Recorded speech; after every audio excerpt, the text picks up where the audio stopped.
আসল শক্তি তার রাতের বেলা সেই জায়নামাজের মধ্যে। রাতের জায়নামাজে চোখের পানি ফেলে ফেলে আল্লাহ পাকের কাছে দোয়া করে করে গোটা পৃথিবী আসমানের শক্তি সাথে নিয়ে মুসলমানের ইতিহাস ঘাটলে বাঁধা যায়, দেখা যায় মুসলমান গোটা পৃথিবী বিজয় করেছে। আর আজকের ওই রাতের শক্তি বাদ দিয়ে দিছে, রাতের ওই কান্নাকাটি বাদ দিয়ে দিছে, রাতের ওই চোখের পানি বাদ দিয়ে দিছে। রাতের ওই চোখের পানি আজ পাওয়া যায় না, আজ ওই রাতের চোখের পানি দেখা যায় না। ওই যে বাংলাদেশের গণ অভ্যুত্থানের যেই সমস্ত ছাত্র সমাজ, যেই সমস্ত যুব সমাজ যারা এই যে ময়দানে ঝাঁপিয়ে স্বাধীনতার পরে ইতিহাস যারা পাল্টিয়ে দিয়েছে, তারা হয়তো রাজপথে ময়দানে তারা লড়াই করেছে, কিন্তু তাদের পিছনে আরো একটি শক্তি ছিল।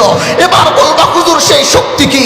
রব্বে কায়নাতের কসম, সেই শক্তি হলো ওই জেলখানায় আবদ্ধ হয়ে আমার ওলামায়ে কেরাম রাতের আধারে যে চোখের পানি ফেলেছে, আল্লাহ পাক সেই চোখের পানি কবুল করেছে। মেরে দোস্ত, আলেমদেরকে ডান্ডা বেরি বাড়ায়া বাবার জানাজায় উপস্থিত করা, আলেমদেরকে জাতির সামনে বেইজ্জতি করা, আলেমদেরকে গোটা দেশের সামনে লাঞ্ছিত করা। আরে তোমরা কোন আলেমকে লাঞ্ছিত করো যেই আলেমের কথা আল্লাহ বলে ওয়াতিলকাল আমসালু নাদরিবুহা লিন-নাস ওয়া মা ইয়াকিলুহা ইল্লাল আলিমুন।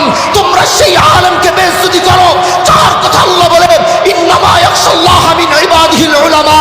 হা হা হা হা, এটার নামই তোমরা একদল রাজপথে নেমে লড়াই করেছে, আরেকজন রাতের বেলা জায়নামাজ ভিজিয়েছে। মেরে দোস্ত, মেরে আজিজ ও মেরে প্যারো, এটা হচ্ছে জায়নামাজের শক্তি। জায়নামাজের শক্তি দিয়ে মুসলমান মোকাবেলা করে, মুসলমান জনগণের শক্তি দিয়ে মোকাবেলা করে না।